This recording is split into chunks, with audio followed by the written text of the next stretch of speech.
the volume. Turn up the volume. You've arrived at the destination for all things Kentucky. This is the Bleed Blue Network Podcast.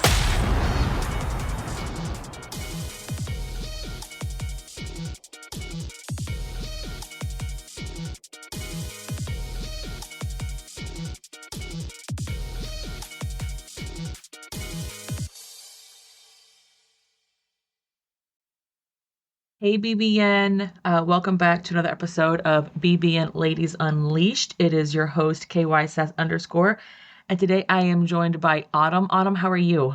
Good. How are you, Salena? I am good. It's my birthday today, so I'm having Happy a little birthday. Thank you. It's been a really busy day. Good day for my birthday, of course. So I'm looking forward to what this next year of life has in store for me. Definitely. Yes. Nothing but good things. I hope so. All right, so you responded to my Twitter post about wanting to be a part of a all-ladies podcast crew here for Kentucky Wildcats. So tell me and obviously the audience a little bit more about yourself and kind of why you wanted to join. Yeah, so I've been trying to get like my family members or my husband to do a podcast with me for years now. So when I saw your post, I just took that as a sign, as like, you've been saying you want to do it. Time to put your money where your mouth is. Here you go. And so, yeah, I was really excited. Born and raised in Kentucky, born in Eastern Kentucky, raised in Lexington. So I bleed blue. My family bleeds blue. The two rules that my family gave me was you can't bring home a Louisville fan, you can't bring home a Duke fan. So I did the next best thing, and I married a Tennessee fan and live in Knoxville now. So, oh, girl. Yes. Yep. So let's just say sports season gets a little heated in our house, but all in good fun. And yeah, it's just made me a better fan, and being able to like go back and forth and give good, valid points, not just what my heart wants. You have to come with those stats. That's Yes. what it is. Yep. You can't just be like, we just win everything because they're Kentucky. It doesn't matter. Yes. Cats by 90. Cats by 90. All the time. No, I love that's awesome. Tennessee fan though. Oh, that's rough. Yeah. That's, you know what though? It's love. It's all that matters. It's love is love, I guess. Love is love. It's all that matters. Yeah. All right. First I want to give a shout out to the women's volleyball team. Yes. For Elite Eight, lost to Pitt in round three sets in their latest match, but Pitt is really good. Yeah. So kudos to them. They killed it. They did, and like DeLay will be back, I believe. And then Andrew Carr's sister just signed a transfer to UK. So Yes. both Carrs on campus. Yeah. And then also kind of some scoop going around is another Purdue player possibly joining her for next season as well, transferring to Kentucky. So I think after Craig Skinner won the championship in 2020, I think we did take some hits. I think he outperformed really with the talent that he had the past couple years. But next year, I really think we have a really good shot. No, I agree. And I think he's such a good coach too, that he can put players where they need to be in order to be the most successful. Yeah. Even if he doesn't have the talent that he did in 2020, right? Whenever with the Skinners and whatnot. So, but now he's playing people correctly in great spots, and he's bringing actual more talent in now too. And he has that program absolutely rolling. So I'm so excited to watch them. I try to watch the games when I can, obviously. They're not always on TV. Yeah. But I love watching them play. They play with passion every time. It's always great. They're definitely one of my favorite, outside of basketball, the past several seasons. They have been one of my favorite UK teams to watch. They're just so energetic and fun. And even in matches that they lose, you just see that fight and that heart, not just from the coaching staff, but from the players as well. Yes. And I love that. They seem to play as a team all the time as well. So they have to other back constantly, always positive. I know I was watching the game against Mizzou, and there was very upbeat. They were upbeat on the sideline. Even like when the third set did not go well, they were still very much like, hey, like on the sideline, which you love to see it. Yeah. So yeah, again, kudos to the women's volleyball team, Elite Eight for volleyball. They did give Pitt all they wanted. And now Pitt is now going to play Louisville. So, who do we root for in that one? You know what? I just hope for a good match. That's what I'm going with. Just a good match. Just a good match. Speaking of, we are now fresh off of a Louisville hate week. Because our guys took care of business. Yes, and best beat week Louisville, of the year. Yeah, 93-85 at Rupp Arena last Saturday. Lamont Butler went absolutely off. 10 for 10, 6 for 6 from the 3-point line, 33 points, I believe. Insane game.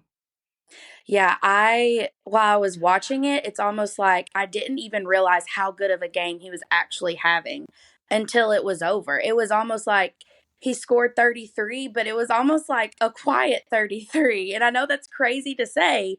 But I was just, when I realized that he was 10 for 10, I was like, wow, that dude, I think, is our overall best player. Definitely, he's been our best defender and consistently our best defender throughout the season. But I think now he's emerging as, our best offensive threat. He can beat his man off the dribble.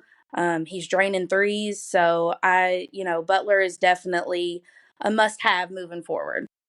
Oh, 1,000% agree. He is so important to this team. And I think that was really obvious in the previous games when he wasn't there, just because it looked a little disjointed. And I don't feel like we were as aggressive on defense as we usually were because I didn't have him leading the charge. Yeah. Other person, I didn't realize Otega Owe had 17 points at the end of the game. I was like, excuse me? Yeah. I mean, I know he scored 7 in a very short burst. So funny story for that, the 7 points. So the past couple of games, my daughter has not watched them. She has either been asleep or not watched them. Yeah. And she was watching that game, and the game got really close. And I was like, you can't watch anymore. Like, you need to roll over, go to something, do something. Go to sleep. You can't and she literally turned her back and then always scored 7 straight. I was like, okay, that's official. Like, you cannot watch anymore. Like, this is now superstition. Like, as soon as you stopped watching, or he rattled off 7 straight points, like, you're done. Like, you're done. You're done. No, rest of the season. Sorry. Can't. Sorry, can't I love do you, it. but you're done. Yes, you can go back and watch the recording of it, but yeah, I'll find an issue for you later. But no, you're done because that was too funny. I didn't realize he had 17. I didn't. It was very quiet 17, just like kind of Butler's was quiet. I do feel like Butler, every time we needed a shot made, he made it. Jackson had that one the first half, that really long 3 to kind of put people back in their place a little bit. Yeah. But every time UK needed a basket, Butler was like, I got you. Like, I got it. And I think that's been my biggest question this year for this team is, game on the line. Do we have a dude to go get a bucket? And that Louisville game, I think, just solidified we do have a dude in Butler. If you need a bucket, game's on the line, he's your dude. Mm-hmm. And so I wouldn't want anyone else. Like, honestly, his heart and his just his drive, I really think he can take this team deep in March. He's been there before too, right? Yeah. He hit the shot. The game-winning shot in the Final Four for San Diego State. Like, so he's been there before. He's not scared of a big moment. And he never gets sped up either. Like, even when things get crazy, he still plays within himself and kind of keeps the team very even-keeled, which is really important in a leader on a team. Yeah. Especially one like Kentucky, when you're going to face ridiculous competition all season. The SEC is stupid good. Like, stupid good right now. And I think I saw a stat posted maybe by Wildcat or something, or WT, I don't remember who. Like, the SEC is 50-4 in December. Excuse me? Like, yeah, the SEC is going to be a gauntlet. Just from top to bottom, even teams that aren't ranked in the top 25, it's not going to be a gimme. In the past, it's kind of been, before the last couple of years, it was, Tennessee, Florida, Kentucky. The last few years, you've got to throw in Alabama and Auburn. But this year, it really is top to bottom, a gauntlet of a league. I can't remember who it was, but someone said that this isn't just the best conference, in basketball this year, but this is potentially the best conference top to bottom in basketball history, in college basketball history. I think we have a really good shot at getting double-digit teams into the tournament. We're definitely, this league is going to beat up on each other this year. And so I'm glad that we have the experienced team that we have, because it is going to be very tough this season in the SEC. Agree, it will be, and there'll be a lot of teams that come out of the SEC with more losses than they would. Like those wouldn't have those losses. Yeah. But in the SEC, they're going to have them. I think right now we're at 13 teams predicted to get in, and that'd be a record for any conference. Yep. Yeah, I mean, obviously there are some teams better than others, but there's no team with a losing record. I think South Carolina maybe, or somebody, they only have 3 losses. That's it. Most people are undefeated or have 1 loss or 2 losses. Like it's insane. It's absolutely unheard of. I just hope that we can stay healthy. Yes. As we go through the SEC this year. That'll be imperative, obviously, to finish the season out and then to move into the tournament. I can't have any injuries, I don't think, at least to any of our players. No. Definitely, I think it'll be important just for, rest and minutes time to get Kerr back. I think that will be a big key. Just for the ball handling portion of that, because I don't think they wanted to play Butler as much as they did against Louisville, just because that was the first game back. But Jackson wasn't comfortable because Chucky Hepburn can play defense. Okay, he's a very aggressive defensive player. And I think Butler was the only one that was comfortable enough handling against him in that game consistently. Yeah. So I think that's why, obviously he's on fire too, but that was why he played so much, just because he was the only one comfortable. Having Kerr back, especially in the SEC, and maybe even if it's like in the January, February, that'll be huge. Just for the team in general, the morale and ball handling ability. Yeah, I definitely think, just having a healthy team, we're definitely going to have to stay healthy in order to compete in this league. That is for sure. Yeah, it's every game's going to be so fun to watch, though. It's going to be the best game, best games. So speaking of, they are playing this Saturday against Ohio State. How are we feeling about that? I'm honestly kind of nervous about it. Ohio State, I feel like, is a funny team. They started off the year beating, at the time, number 19 Texas, and then things just kind of fell off for them. They've had some off-the-court issues with players. But in the last couple games, number 21, Devin Royal, has really been an emerging player for them, and just kind of the way he plays, I think will give us fits. I definitely think Butler will end up being on him, just because of his defensive-ness and Royal's ability to, beat his man off the dribble, get to the basket. That's kind of his game. But I'm kind of nervous just because everybody seems like, Ohio State's down. They having issues with their team off the court. They're not in it. Their fans are out of it. Their football team plays in the playoff game that day, so their fans are definitely not going to, be into it. So it kind of worries me a little bit. I hope we come in and take care of business from moment one. And that's kind of what I'm looking for. What I've been missing from this team is just that killer instinct. We had Louisville up 10, up 12 several times through the game, but we never quite could put it away. So that's what I'm hoping that we can do with this Ohio State game, from moment one, is put our foot on the gas and never let up. Yeah, it's important. I mean, obviously, beginning of the year, we were burying teams, and then kind of, as you realize, they've got much closer. Yeah. Speaking of Devin, so he's at 15.6 points per game. He's shooting 61% field goal right now. He's averaging 7.9 rebounds a game right now too. So he's kind of doing on both ends of the court really well. I will say this though, Ohio State does have some puzzling losses, I guess. Yeah. I mean, outside of Auburn, who demolished them by almost 40 points. They lost to Maryland, they lost to Pitt. They're 7-4. Aaron Bradshaw's now back with the team. Yeah. He was one that had some off the court issues. He was away. He's now back.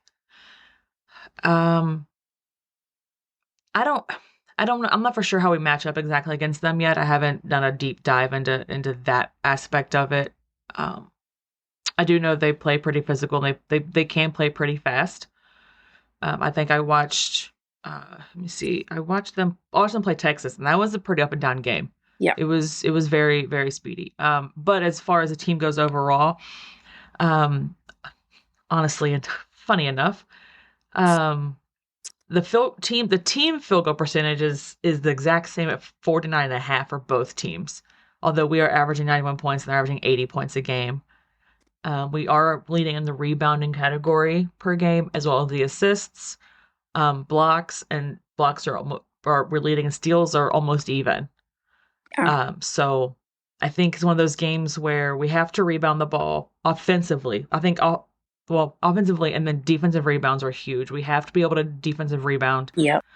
We let, like Louisville, for instance, right? They had, I think, like 4 in a row at one point. And I think even in the Journey video, Mark Pope said, "Hey, they have 5 offensive rebounds. We held them to 5, but unfortunately they scored on 4 of those." Yeah. So I think offensive rebounding is good, but defensive rebounding is massive for us. We have to rebound as a team, and then go from there. Rebounding, obviously, hitting our shots. I want the team as a whole to kind of get out of our 3-point shooting slump as well. Yes. Yeah, if we go one more game with that slump, then I think it becomes a worry. Like, right. Is this just a slump, or is this what it is? Is this year, they're just not going to hit? But, you look at their numbers from, previous seasons and you're like, it's got to get better, right? So, yeah, definitely I would love to see them go off from the 3-point line. Yeah, I know that's mentioned before, like, is this just a slump, or is this actually who the team is, right? Like, they just aren't as good of shooters as we thought against tougher defensive opponents. Right. Which is a valid thought, because you can see they were playing, D2 schools, whatever, and the defense isn't as good, and they were going off, but they were also way more open. Yeah. So I don't, maybe it's because that, but at the same time, I know people say that, but I'm like, guys, we're literally scoring 91 points a game. Like, we're still scoring the ball at a very high rate. Yeah. So it even if the threes are not falling, we're still finding multiple ways to score the ball. I need Kobe Brea and Andrew Carr to stop passing up open shots. Kobe more less so than Andrew, because everyone knows who Kobe is, and they're like, okay, we're gonna guard him no matter what, like, on his face. Yeah. The thing about him is he has to almost dribble the ball once for him to gather his shot and for it to be comfortable for him to shoot it. I need to do a percentage, I'm sure somebody has, of him shooting the ball with one dribble and no dribbles, and see what the difference is. I swear there's a difference. Yep. Yes, definitely. I swear there's a difference. But Andrew Carr shot, I think, like 44% last year from 3. He passes up so many open threes. I'm like, please just shoot them. Like, that was one of the reasons why you were brought to this team, was to shoot, because you were 6'10". You can stretch the floor and create a big matchup problem. Like, if you knock a couple down, they have to come out and guard you and respect you, and that opens up the middle for more cuts for everybody else. Like, I just need him to stop passing up open shots. Please, Andrew. Yeah, and I feel like definitely Andrew and Kobe, I feel like, do it the most. And I get that they're trying to be unselfish, but I feel like as a team, we even do that. We sometimes overly pass the ball. Always looking for the next best shot, but sometimes the next best shot is just for you to take the shot. Right. It's the one you passed up already. Yeah, it's the one that you just passed. So yeah, I definitely would like to see a little less passing, a little more shooting, especially from the guys who, like you said, were brought here for their 3-point shooting.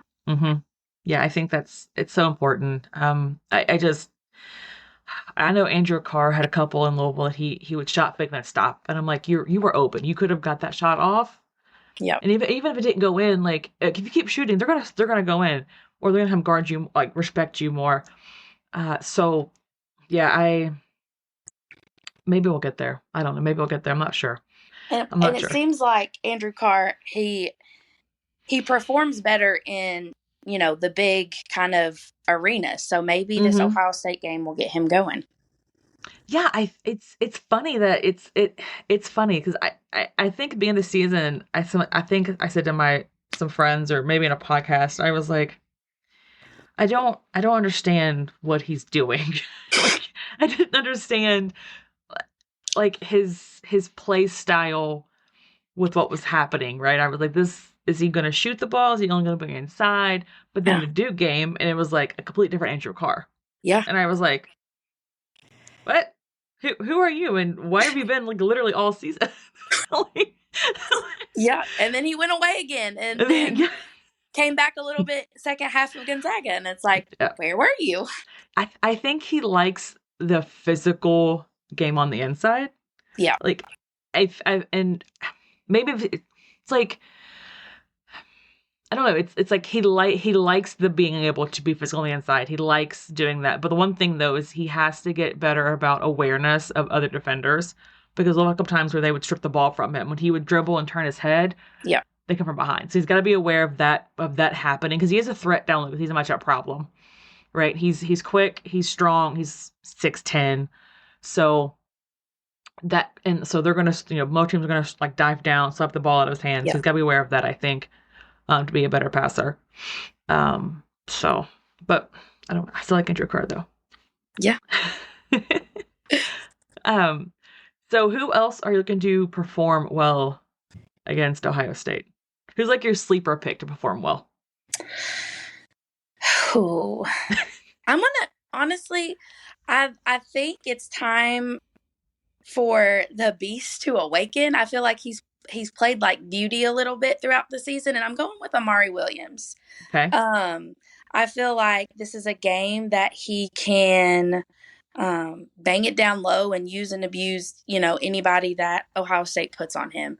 I want to see him not only, be a beast on the offensive end, but I want to see some passion and fight and on the defensive end. I think the coaching staff wants to. I mean, he was taken out with 13, 14 minutes left in the Louisville game and didn't come back in.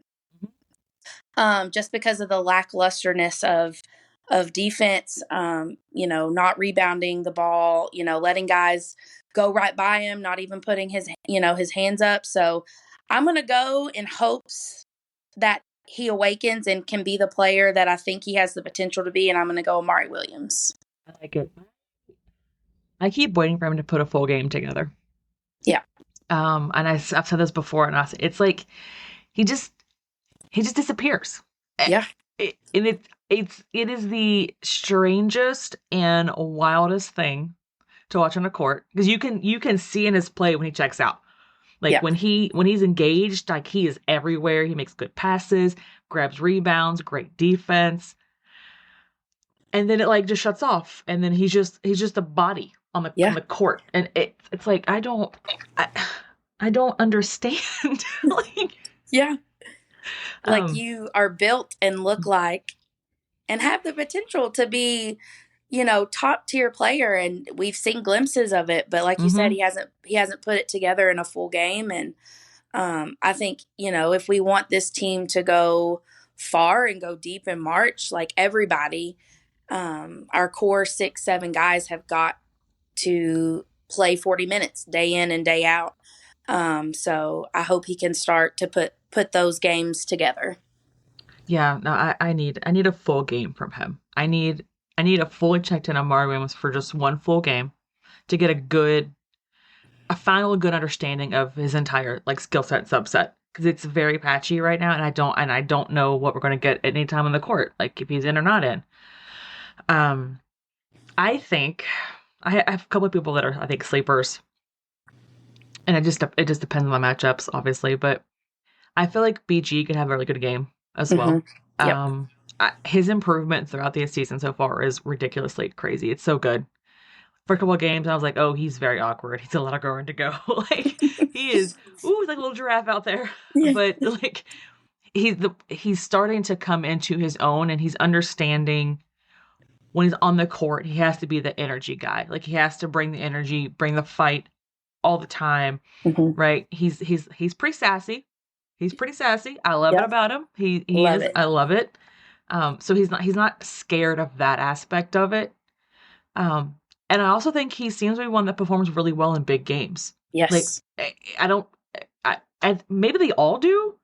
I don't know if that's like a Pope thing, but like the bigger the game, like it's like the better they play, which is, I mean, I'm not mad about it obviously, but yeah, I think BG and I can see Jackson Robinson having a really good game this time too. Yeah. I can see him having a really good game. I can. I think he's. I don't know if you read the article by Tyler today. Yeah. Such a good article. Great. And I love the relationship him and Pope have. I was like, oh, that's so sad, but so cute at the same time. It broke my heart for him because, I mean, clearly he went through something at Arkansas, and he won't even talk about it, which is right. And he found Pope, and I always, Pope's a coach, and all of that, and sometimes it would be really easy to just be like coach player relationship, that's where I draw the line. But Pope genuinely cares about his players and their well-being, and I'm not gonna lie, I maybe teared up while reading that article and I did. his quotes. 100%, I did. But I just think I think that has been a culture shift, a positive culture shift that we've seen, in the changing of head coaches. And yeah, so I'm happy for Jackson, and I hope that he continues to have a good season. I do too. I love reading about the leadership, and that was evident at the halftime of Gonzaga game when he called him out for not playing hard. Yep. And him and Butler kind of led the charge on that, which I thought was really good, because you don't always see that, especially on a team.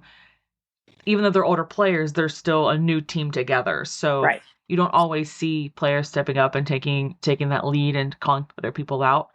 But again, that's because of the coaching staff that Pope has put together. Pope himself, like, they want their players to be, they want the team to be player led, and they want them to like hold each other accountable for everything.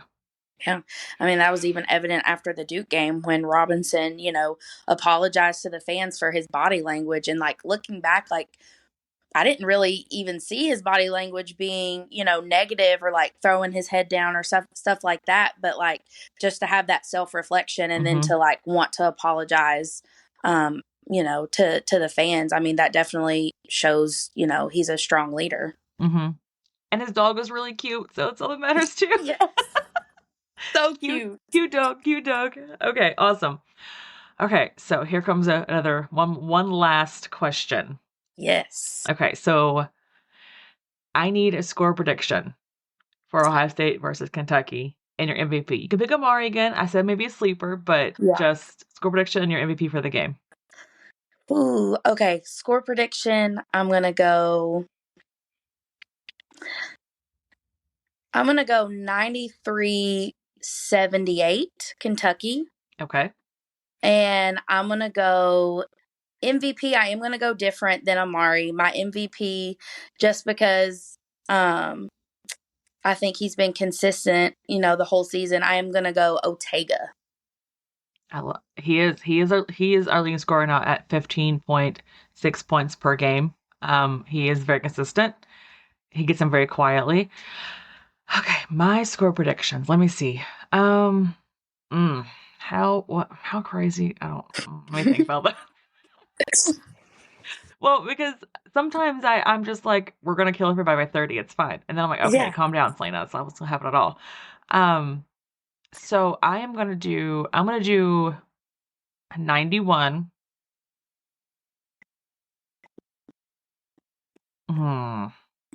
91 to 76.